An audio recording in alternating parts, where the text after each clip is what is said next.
प्रश्न 1। भारतीय संविधान का प्रारूप तैयार करने वाली समिति का अध्यक्ष कौन था? अ. Jawaharlal Nehru, B. Doctor B. R. Ambedkar, C. Sardar Vallabhbhai Patel, D. Maulana Abul Kalam Azad. उत्तर B. Doctor B. R. Ambedkar. व्याख्या: डॉक्टर बी. आर. अंबेडकर को संविधान सभा की प्रारूप समिति का अध्यक्ष नियुक्त किया गया। उन्होंने संविधान को अंतिम रूप देने में महत्वपूर्ण भूमिका निभाई। इस समिति का गठन 29 अगस्त 1947 को हुआ था। प्रश्न 2। भारत सरकार अधिनियम 1935 का कौन सा प्रावधान भारतीय संविधान में शामिल किया गया? अ. संघीय व्यवस्था, बी. नागरिक अधिकार, सी. द्विसदनीय विधानमंडल, डी. उपरोक्त सभी। उत्तर डी. उपरोक्त सभी। व्याख्या: 1935 के भारत सरकार अधिनियम ने संघीय संरचना, द्विसदनीय विधानमंडल, प्रांतीय स्वायत्ता और न्यायिक समीक्षा जैसी कई अवधारणाओं की नींव रखी, जिन्हें भारतीय संविधान में अपनाया गया। प्रश्न 3। संविधान सभा की पहली बैठक कब हुई? अ. 9 दिसंबर 1946, बी. 26 जनवरी 1947, सी. 15 अगस्त 1947, डी. 26 नवंबर 1949। उत्तर अ. 9 दिसंबर 1946। व्याख्या: संविधान सभा की पहली बैठक 9 दिसंबर 1946 को हुई, जिसमें डॉक्टर सच्चिदानंद सिन्हा को अस्थायी अध्यक्ष चुना गया।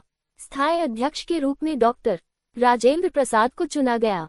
प्रश्न 4। निम्नलिखित में से कौन सा अधिनियम भारतीय संविधान के प्रस्तावना में धर्मनिरपेक्षता शब्द जोड़ने से संबंधित है? अ. 42वां संशोधन अधिनियम 1976, बी. 44वां संशोधन अधिनियम 1978, सी. 52वां संशोधन अधिनियम 1985, डी. 61वां संशोधन अधिनियम 1989। उत्तर अ. 42वां संशोधन अधिनियम 1976। व्याख्या: 42वें संशोधन के तहत धर्मनिरपेक्ष और समाजवादी शब्द संविधान की प्रस्तावना में जोड़े गए। इसे मिनी संविधान भी कहा जाता है। प्रश्न 5। भारतीय स्वतंत्रता अधिनियम 1947 के तहत भारत को कौन सा दर्जा दिया गया? अ. स्वायत्त क्षेत्र, बी. प्रभुत्व राज्य, सी. पूर्ण गणराज्य, डी. स्वतंत्र राष्ट्र। उत्तर बी. प्रभुत्व राज्य। व्याख्या: भारतीय स्वतंत्रता अधिनियम 1947 के अनुसार भारत और पाकिस्तान दो स्वतंत्र प्रभुत्व राज्यों के रूप में स्थापित हुए। इन राज्यों को ब्रिटिश साम्राज्य से स्वतंत्रता दी गई। प्रश्न 6। 1919 का भारत सरकार अधिनियम किस सिद्धांत पर आधारित था? अ. साम्राज्यवादी शासन, बी. द्वैध शासन, सी. स्वशासन, डी. संघीय शासन। उत्तर बी. द्वैध शासन। व्याख्या: इस अधिनियम ने प्रांतों में द्वैध शासन की स्थापना की, जिसके तहत कुछ विषयों का नियंत्रण गवर्नर के पास और कुछ का निर्वाचित प्रतिनिधियों के पास था। प्रश्न 7। भारतीय संविधान का प्रारूप तैयार करने में कितने दिनों का समय लगा? अ. 2 वर्ष 11 महीने 18 दिन, बी. 1 वर्ष 10 महीने 15 दिन, सी. 3 वर्ष 6 महीने 20 दिन, डी. 2 वर्ष 5 महीने 12 दिन। उत्तर अ. 2 वर्ष 11 महीने 18 दिन। व्याख्या: संविधान सभा ने 2 वर्ष 11 महीने और 18 दिन में भारतीय संविधान का निर्माण पूरा किया। इसे 26 नवंबर 1949 को अपनाया गया। प्रश्न 8। किस अधिनियम ने भारत में पहली बार विधायी परिषद की स्थापना की? अ. Regulating act 1773, B. टाटा एक्ट 1813, सी. टाटा एक्ट 1833, डी. भारतीय परिषद अधिनियम 1861। उत्तर डी. भारतीय परिषद अधिनियम 1861। व्याख्या: 1861 के अधिनियम के तहत विधायी परिषदों की स्थापना हुई। यह अधिनियम भारत में कानून बनाने की प्रक्रिया में भारतीयों की भागीदारी का पहला कदम था। प्रश्न 9। भारतीय संविधान को किस दिन लागू किया गया? अ. 15 अगस्त 1947, बी. 26 जनवरी 1950, सी. 26 नवंबर 1949, डी. 30 जनवरी 1948। उत्तर बी. 26 जनवरी 1950। व्याख्या: संविधान को 26 नवंबर 1949 को अपनाया गया और 26 जनवरी 1950 को लागू किया गया। इस दिन को गणतंत्र दिवस के रूप में मनाया जाता है। प्रश्न 10। किस अधिनियम ने ईस्ट इंडिया कंपनी के शासन को समाप्त किया? अ. Charter act 1833, B. भारतीय परिषद अधिनियम 1858, सी. भारतीय स्वतंत्रता अधिनियम 1947, डी. भारत सरकार अधिनियम 1935। उत्तर बी. भारतीय परिषद अधिनियम 1858। व्याख्या: 1858 के अधिनियम के तहत ईस्ट इंडिया कंपनी का शासन समाप्त कर दिया गया और भारत का प्रशासन ब्रिटिश क्राउन के अधीन हो गया। प्रश्न 11, भारतीय संविधान की प्रस्तावना को किस संविधान से प्रेरणा मिली? अ. France, B. America, C. Canada, D. Britain. उत्तर बी. अमेरिका। व्याख्या: भारतीय संविधान की प्रस्तावना का मुख्य ढांचा अमेरिकी संविधान की प्रस्तावना से प्रेरित है, जिसमें हम भारत के लोग जैसे शब्दों का उल्लेख है। प्रश्न 12, सर्वोच्च न्यायालय की स्थापना का प्रावधान किस अधिनियम के तहत हुआ था?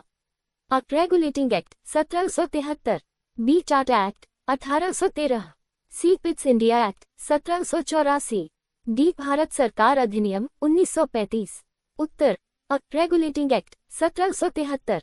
व्याख्या: रेगुलेटिंग एक्ट 1773 के तहत कलकत्ता में सुप्रीम कोर्ट की स्थापना की गई। ये भारत में न्यायिक प्रणाली का पहला संगठित प्रयास था। प्रश्न 13, 1946 में कैबिनेट मिशन योजना का मुख्य उद्देश्य क्या था? अ. भारत को विभाजित करना, बी. भारत के संविधान का निर्माण करना, सी. भारत को स्वतंत्रता देना, डी. संघीय सरकार की स्थापना करना। उत्तर डी. संघीय सरकार की स्थापना करना। व्याख्या: कैबिनेट मिशन योजना का मुख्य उद्देश्य भारत में संघीय सरकार की स्थापना करना और संविधान सभा के गठन की रूपरेखा तैयार करना था। प्रश्न 14, किस अधिनियम ने भारत में पहली बार बजट की प्रस्तुति की शुरुआत की?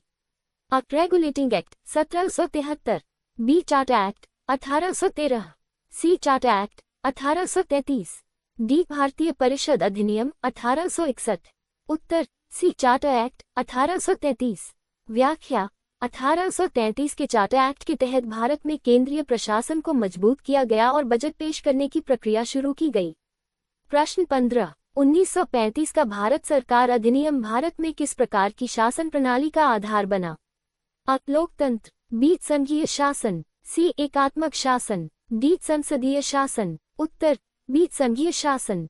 व्याख्या: 1935 का अधिनियम भारत में संघीय शासन प्रणाली की नींव रखता है, जिसमें केंद्र और प्रांतों के बीच शक्तियों का विभाजन किया गया। प्रश्न 16, किसने संविधान सभा में उद्देश्य प्रस्ताव प्रस्तुत किया? अ. Doctor B. R. Ambedkar, B. Jawaharlal Nehru, C. Sardar Vallabhbhai Patel, D. Maulana Abul Kalam Azad. उत्तर बी. जवाहरलाल नेहरू। व्याख्या: उद्देश्य प्रस्ताव 13 दिसंबर 1946 को जवाहरलाल नेहरू द्वारा प्रस्तुत किया गया। इस प्रस्ताव ने संविधान के बुनियादी उद्देश्यों की व्याख्या की। प्रश्न 17, भारतीय नागरिकता का प्रावधान संविधान के किस भाग में है? अ. भाग 1, बी. भाग 2, सी. भाग 3, डी. भाग 4। उत्तर बी. भाग 2। व्याख्या: भारतीय संविधान का भाग 2 नागरिकता से संबंधित है, जिसमें अनुच्छेद 5 से 11 तक नागरिकता के प्रावधान हैं। प्रश्न 18, भारत का संवैधानिक प्रमुख कौन होता है? अ. प्रधानमंत्री, बी. राष्ट्रपति, सी. उपराष्ट्रपति, डी. मुख्य न्यायाधीश। उत्तर बी. राष्ट्रपति। व्याख्या: भारतीय संविधान के अनुसार राष्ट्रपति भारत के संवैधानिक प्रमुख होते हैं। वे संविधान के अनुसार कार्य करते हैं। प्रश्न 19, 1919 का भारत सरकार अधिनियम किस सिफारिश पर आधारित था? अ. मोंटेग्यू चेम्सफोर्ड सुधार, B. Simon commission, C. Cabinet mission योजना, डी. Rowlatt act. उत्तर अ. मोंटेग्यू चेम्सफोर्ड सुधार। व्याख्या: 1919 का अधिनियम मोंटेग्यू चेम्सफोर्ड सुधारों पर आधारित था। इसने प्रांतों में द्वैध शासन प्रणाली लागू की। प्रश्न 20, भारतीय संविधान को कितने भागों में विभाजित किया गया था जब इसे लागू किया गया? अ. 20 भाग, बी. 22 भाग, सी. 24 भाग, डी. 25 भाग। उत्तर बी. 22 भाग। व्याख्या: 1950 में लागू होने के समय भारतीय संविधान में 22 भाग, 8 अनुसूचियां और 395 अनुच्छेद थे। प्रश्न 21, भारतीय संविधान सभा का गठन किस योजना के तहत किया गया? अ. कैबिनेट मिशन योजना, बी. माउंटबेटन योजना, C. Simon commission, D. Cripps mission. उत्तर अ. कैबिनेट मिशन योजना। व्याख्या: कैबिनेट मिशन योजना के तहत संविधान सभा का गठन किया गया, जिसमें भारत के लिए संविधान बनाने का काम सौंपा गया। प्रश्न 22, किस अनुच्छेद में भारतीय संविधान का उद्देश्य वर्णित है?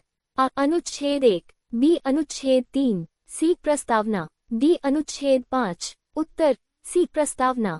व्याख्या: भारतीय संविधान के उद्देश्यों को प्रस्तावना में वर्णित किया गया है, जिसमें स्वतंत्रता, समानता और बंधुता जैसे मूल सिद्धांत शामिल हैं। प्रश्न 23। संविधान के कौन से अनुच्छेद में भारत को संघीय राज्य घोषित किया गया है? अ अनुच्छेद 1, बी अनुच्छेद 3, सी अनुच्छेद 5, डी अनुच्छेद 7। उत्तर अ अनुच्छेद 1। व्याख्या: भारतीय संविधान का अनुच्छेद 1 भारत को राज्यों का संघ घोषित करता है। ये संघीय ढांचे का संकेत है। प्रश्न 24। संविधान सभा ने राष्ट्रीय ध्वज को कब अपनाया? अ 26 नवंबर 1949, बी 22 जुलाई 1947, सी 15 अगस्त 1947, डी 2 अक्टूबर 1947। उत्तर बी 22 जुलाई 1947। व्याख्या: 22 जुलाई 1947 को संविधान सभा ने तिरंगा को राष्ट्रीय ध्वज के रूप में अपनाया। प्रश्न 25। संविधान के किस अनुच्छेद में संविधान संशोधन का प्रावधान है? अ अनुच्छेद 350, बी अनुच्छेद 360, सी अनुच्छेद 368, डी अनुच्छेद 395। उत्तर सी अनुच्छेद 368। व्याख्या: भारतीय संविधान का अनुच्छेद 368 संविधान संशोधन की प्रक्रिया को निर्दिष्ट करता है।